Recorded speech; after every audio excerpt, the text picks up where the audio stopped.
সবাই যখন ফুটবল বিশ্বকাপে আর্জেন্টিনার মেসির খেলা দেখতে ব্যস্ত, ঠিক তখনই আমার চট্টগ্রাম বন্যার পানির নিচে ডুবে গিয়েছে। পানিবন্দী হয়ে আছে প্রায় 6 লক্ষের উপরে মানুষ। সেখানে শিশুরা মারা যাচ্ছে। অথচ আমি দেখেছি ফেনী, সিলেট, সুনামগঞ্জ বন্যার সময় মানুষের বিপদের দিনে এই চট্টগ্রামের মানুষেরা তখন নৌকা, ট্রলার, ট্রাক ভর্তি করে খাবার পাঠিয়েছে, তাদের পাশে দাঁড়িয়েছে। অথচ আজকে এই 64 জেলার মানুষ কেমন যেন আমার চট্টগ্রামকে ভুলে গেছে, বাঁশখালীকে ভুলে গেছে, সাতকানিয়াকে ভুলে গেছে।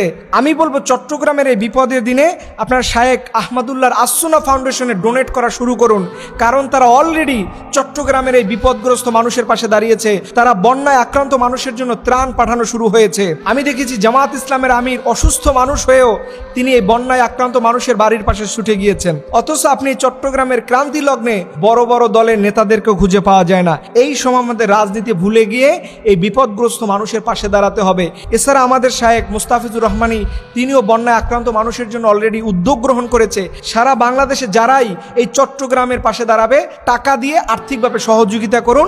এই টাকা দিয়ে যেন আমাদের চট্টগ্রামের মানুষের বিপদ কেটে যায়। আপনি বুঝতে পারছেন, ছোট মানুষ এই বন্যার পানিতে সে মারা যাচ্ছে। এটা আমাদের জন্য অত্যন্ত কষ্টের। আমি বলবো আজকে চট্টগ্রামের বিপদ, আগামীকালকে আবার বরিশালের, আগামীকালকে পঞ্চগড়ের, আগামীকালকে আবার সিলেটে হবে। তখন আমরা যদি একজনের বিপদে আর একজন না দাঁড়াই, তাহলে আমরা কখনো অন্যের সহযোগিতা পাবো না। এর জন্য আমি বলবো আপনারা যে যতটুকু পারেন এই বিপদগ্রস্ত চট্টগ্রামকে উদ্ধার করতে আপনারা সবাই মানবতার হাত এগিয়ে দিন।